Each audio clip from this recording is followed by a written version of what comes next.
mwihane kuko ubwami bw'Imana buri hafi.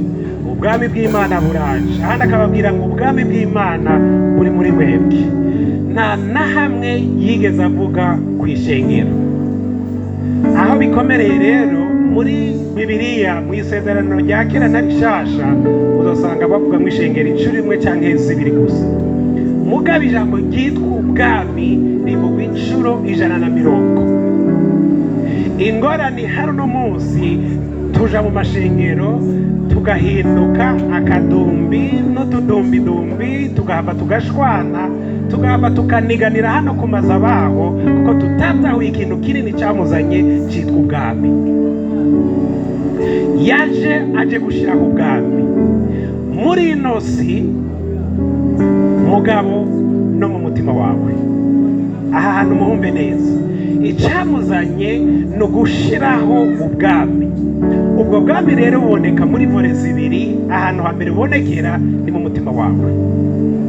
Umutima wawe niwo wamuzanye, umutima wawe niwo yapfiriye, ubugingo bwawe bumuranje ishinga yifuje gushiraho ubwami muri wewe.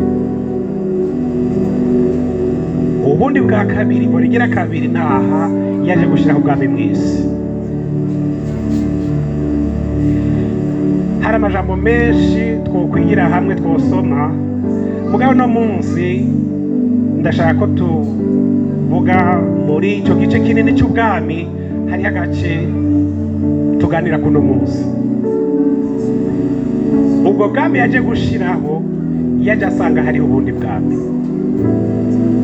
Ikigwa cy'uno munsi ni iki kitwereka competition, kunigana, guhiganwa, gusiganwa ku bwami bubiri butwara hano mw'isi. Hari ubwami bubiri, mu gifaransa bavuga competition, igaragara ku murango no mw'ijoro y'ubwami bubiri buri hano ku isi. Turishimikiza amajambo y'Imana dusanga mu gitabo cyanditswe na Matthieu, ubutumwa bwiza, igice c'13, n'amajambo tumenyereye mugabo afise cyaje kudufasha kinini uno munsi mu cigwa tuja kuganirako. Gusoma riri muri Matthieu igice c'13 guhera ku murongo wa 24 muzingurura ama Bibiliya, inkuru y'ijambo ry'Imana tugiye guhagararako, amajambo akomeye, umugani Yesu yaciriye abigishwa biwe. 13:24. Titre murabona ni urwamfu mu buro. Abacira uwundi mugani ati ubwami bwo mu ijuru. Kenshi yakoresha terme ubwami bwo mu ijuru cyangwa ubwami bw'Imana, suje ni yayindi. Ubwo bwami bwo mu ijuru busa n'umuntu yabivye imbuto nziza mu ndimiro yiwe. Abantu basinziriye, haza umwansi. Uwundi mwami, umugabo yitwa umwansi, abiba urwamfu mu buro, aca arigira. Bumaze gusesa no kuyangika, urwamfu ruca ruraboneka. Abashumba bene nyene urugo baraza baramubaza bati mbega mutungo, mbega databuja, ntiwabivye imbuto nziza mu ndimiro yawe, none urwamfu wapfuye hehe? Nawe ati ni umuntu w'umwansi yagize atyo. Babashumba baramubaza bati none ugomba tugende kurutororokanya, tugende kururandura urwo rwamfu? Atoya, verset 29, kuko kumbure mu kurandura urwamfu murandurana n'uburo, mureke bikurane byombi gushitsa mwigenya. Aha mwafate neza, hari message ikomeye. Mureke bikurane byombi gushika mwigenya, maze mu gihe cy'igenya nzobwira abagenyi nimubanze mutororokanye urwamfu, muruhambire imikama, muruturire, ariko uburo mubwimburire mu kigega canje. Amen. Wakoze. Turi ahantu hakomeye. Iyi si turimwo ni terrain de combat.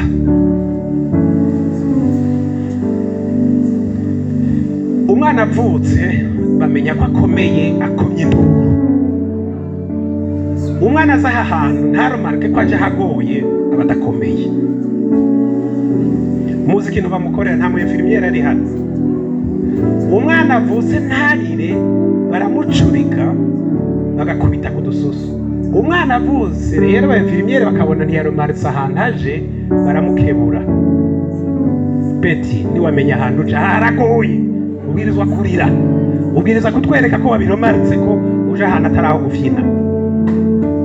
Bagakubise rero bati baca bamenya bati karaciye ubwenge rero, ubu kamenye ko ahantu kaje saho gufyina.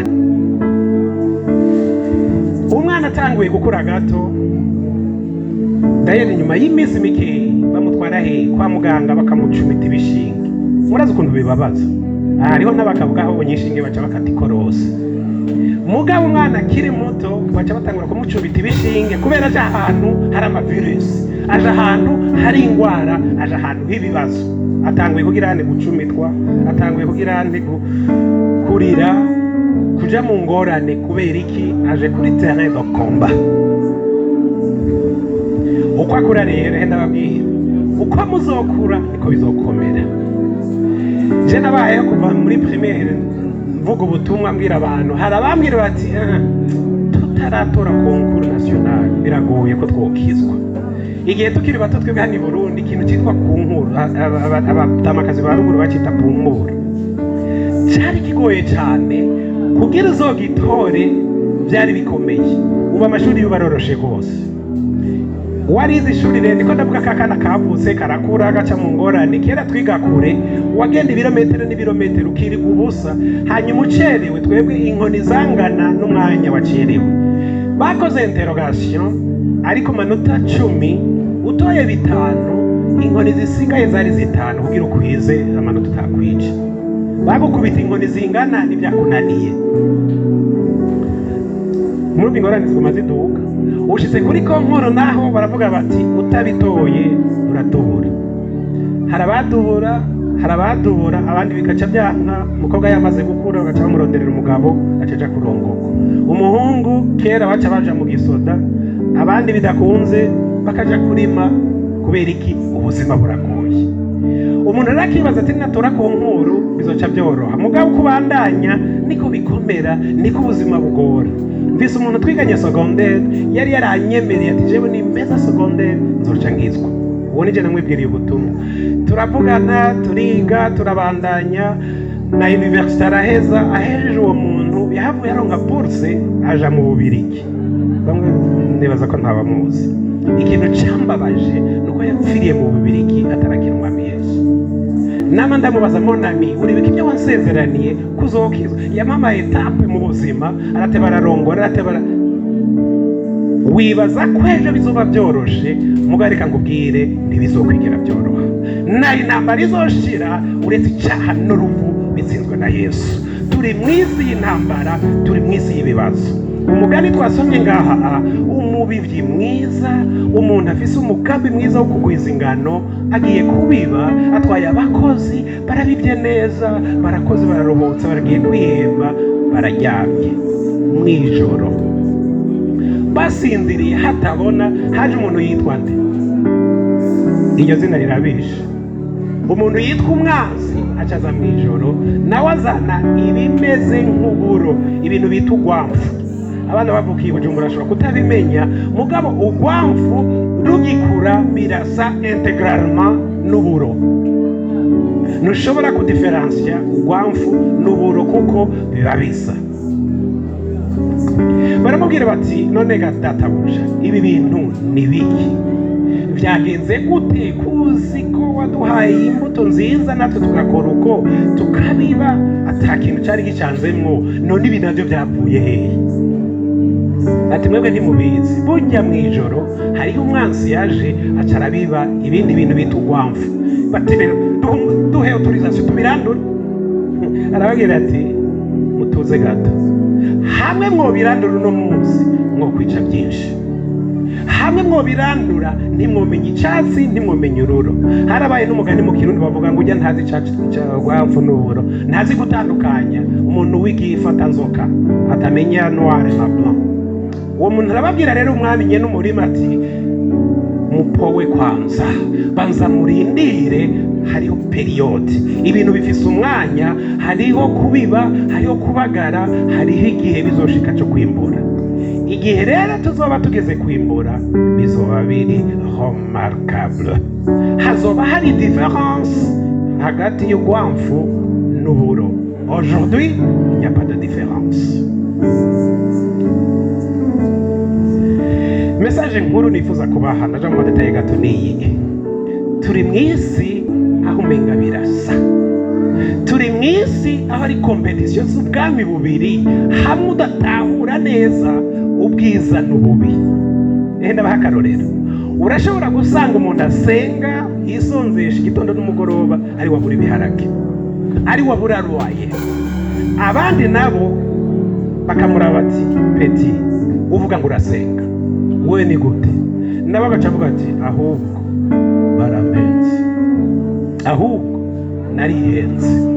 Kubera iki? Birasa. Kubera iki uwo muntu avuga uko aracyari muto, ntaratandukanya icyatsi n'ururu. Ubwami rero ni ubwami bubiri. Tugende duhere ku bwami bwiza bwa Kristo. Ku bisi remwa Imana yari ifise umugambi yo kwetablisa ubwami hano ku isi, irashiraho ibintu neza ku rutonde. Siyanse uno munsi iraromarika ko umuntu yapanze ibi bintu yarazi ubwenge. Abatavuga umuntu baja kuvuga ngo nature, ibintu bimeze neza. Nta n'umwe ataromarika ko wapanze udusozi, agashiraho inzuzi, agashiraho ikirere, agashiraho ibyo mu kirere, inyenyeri, amagalaxy, ibintu byose uko biri kose uyu muntu yarabishoboye. Uko biri kose bimeze neza. Uko nk'akarorero, amagalaxy aguma turuna ibirometero n'ibirometero atigera asekana, hariho umuntu yabipanze. Imana rero twebwe niyo twemera ko yabikoze, yari ifise umugambi wo gushyiraho ibintu bipanze neza. Hanyuma hari umwansi yaje, hari umwansi yaje arabiba, abiba imbuto mu isi. Iyo niyo ya mbere twavuga, abiba imbuto mu mutwe wa Adamu. Ahantu hambere hatugorera rero naha ubwami bunigana, buranigana mu byiyumviro byacu. Twese turi hano ubu muriko muriyumvira.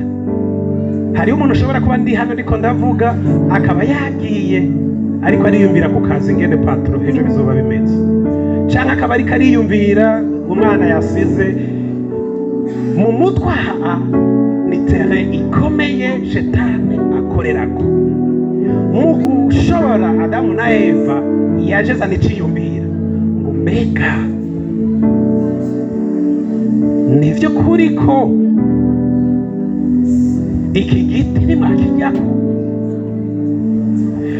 abashiramo confusion, atuma biyumvira, bahava baseda ku mbuto umwanzi ariko arabiba mu byiyumviro byabo. Shetani nta bubasha afise bwo kuduturuna ku ngufu, abiba imbuto. Hariho imbuto dufise twahawe n'Imana zituyobora mu byiza. Hariho uwundaza agashiramo iturufu, agashiramo ibyiyumviro. Igikorwa nici wawe nanje aho uhengamira. Ku Mana yaremye ijuru yapanze byose, ishaka ko tuzoyigororokera, tuzobana nayo, tuzoyigira iya mbere, tukayirutisha byose, tukayikunda, tukayisenga, tukayikorera. Umwanzi nawe acaza avuga ngo ni by'ukuri ko yavuze ngo bizoba, ni by'ukuri ko mushaka kwicegwa n'inzara ngaha muri iri tongo. Rero nta nzara bari bafise turuwa ku biti byose byo muri iryo shamba, uretse kimwe cyonyine kimenyekanisha ikibi n'icyiza. Shetani aza abereka ko icyo camwa, icyo giti cyoba kiri hejuru y'ibindi, ntibyakirusha ubwiza cyangwa uburyohe. Mugabo umwansi yateye iturufu muri Adamu na Eva. Ngoma ndabafatanya kuko Imana yarebwiye Adamu aseda, agira intege nke kubera Shetani yaciye kuri Eva, bari umwe, abateramwo iciyumvira. Kuva uwo munsi rero hari ubwami bubiri bunigana. Muri ino si tugendamwo bimeze nk'uyu mugani. Imana yari yabivye kare ishiraho byose, uwundi mwasaza yinyegeje. Uzomenya ko ari ubwami bw'umwiza, uzomenya ko shetani ari ku kazi, ibintu by'ibibazo binyegeza. Swata akabinyegeza mu byiyumviro ntibigaragare, ubye akabikora mu ijoro. Ubu bwami buza ushaka gukonterekara, kudetruiza, gusambura ubwami bw'Imana bwari buhari. Nahawe nanje kubimenya. Tubimenya gute? Tubimenya duciye mu ijambo ry'Imana. Yesu aje gusubizaho ubwami umwansi yasambuye. Umwansi yasambuye biciye mu gutera imbuto mbi mu byiyumviro bya Adamu na Eva. Yesu yaje rero kuva atangura kwigisha avuga ubwami bw'Imana n'ubushobozi bwabwo, afasha abantu kugaruka muri eta initiale Imana yari yarabasize. Aza yigisha avuga iby'ubwami, mwihane, mutegure inzira, mugororokere Imana, ubwami bw'Imana bugaruke. Nicyo gituma ndabigisha gusenga, yabigishe muvuge muti data wa twese uri mu ijuru, ubwami bwawe buze, ubwami bwawe bugabe buganze. Iyo ubwami bw'Imana buganje hariho ibiburanga, haba amahoro. Mu bwami bw'Imana haba umunezero. Ikindi, mu bwami bw'Imana haba umuco. Igihe uzobona umuntu akora ibinanyegeje, haba harimo kuvanga k'ubwami bw'umwiza n'ubw'umuco. Iby'umuco biragaragara. Uyu mwansi yazanye urwamfu, yaje mu ijoro abantu batabona. Ubwami bw'umwiza butandukanye n'ubu bwami bwa Kristo, ubwami bw'umuco turimo. Yesu yongera kubabwira ati kandi ntimukitwararike ibyo mujya n'ibyo munywa, ntimukiganyire, kuko ibyo byose abanyamahanga bo mu isi aribyo bitwararika, ariko so arazi ko mukena ibyo. Mubira rero abandanya avuga, ariko mwitwararike ubwami bwiwe, niho ibyo muzovyongerwa. Yemwe mwa busho buto, ntimutinye, kuko so bimuhimbara kubaha ubwami. Mwari kuvuga amen. Papa wacu arabiryohererwa, biramuhimbara, biramunezereza kubaha ubwami. Muriteguye kubwakira? Papa biramunezera kuduha ubwami. Ndabwira yahereye haruguru ni majambo ni muri Luka 12, abereka ngene amashugwe, abereka ngene tutokwiganyira, abereka ko abantu baguma barira barondera ivy'uyu mubiri. Ababwira ati jewe sindabaha ibyo gusa, ahubwo ndabaha ubwami. Nindarumva umwami cyangwa umwamikazi yiganyira ku mpuzu yambara, nindarumva ahandi bwami bavuga ngo twabuze icyo dufungura uno munsi. Ingorane ni iyi, twebwe twagiye muri ivyo twibagira ubwami. Umaze kurondera ubwami, umaze kuja imbere mu bwami bw'Imana, ukaburondera igitondo n'umugoroba, avuga ngo ibisigaye ndabikongera. Bana b'Imana, reka ndababwire, Imana yari kuba yaduhaye amamodoka twese, Imana yari kuduha indege twese ngaha, mugabo igihambaye kuri yo nuko twakira ubwami bwa mbere. Reka duhinduke, tuyigororokere, hanyuma tubumwe. Hariho ijambo nkunda Geneza 11:6 ngo nitwabumwe nta kizotunanira.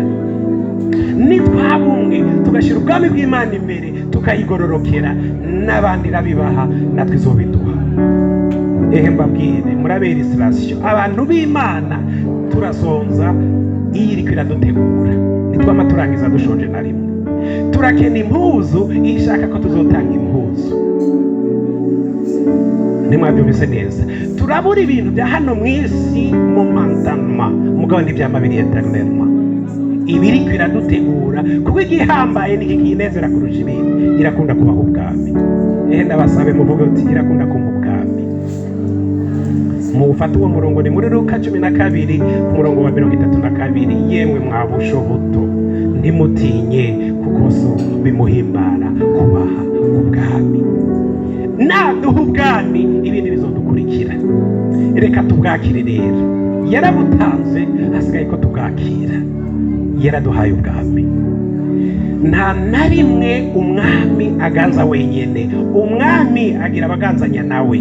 Na hano mu isi uburorero twama tububona, nta muntu atwara wenyine, aba afise abantu bari iruhande yiwe.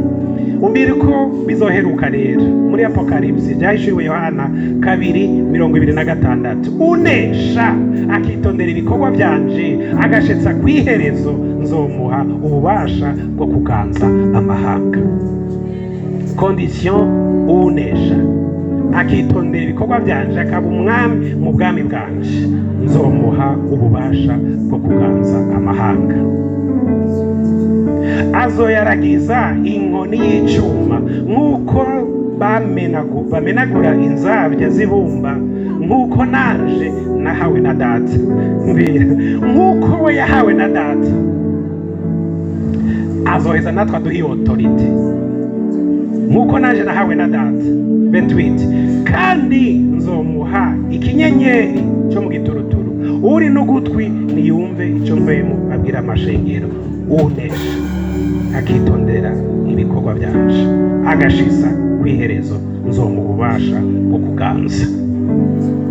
Imana ishiraho Adamu na Eva mu itongo, yabahaye ububasha bwo kuganza, bwo gutegeka, hanyuma nabo barabutransfera babuha uwundi.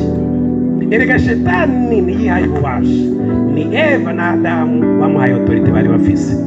Nuno munsi shetani ntaza ngo akunyage, icyakora araguprovoka, icyakora ashyiramo ibyiyumviro, mugabo nta bubasha na buke yafise bwo kukwaka ubwami, bwo kukwaka agakiza, bwo kukwaka autorite wahawe n'Imana. Unesha nzomuha ubwo bubasha Imana yarabuduhaye.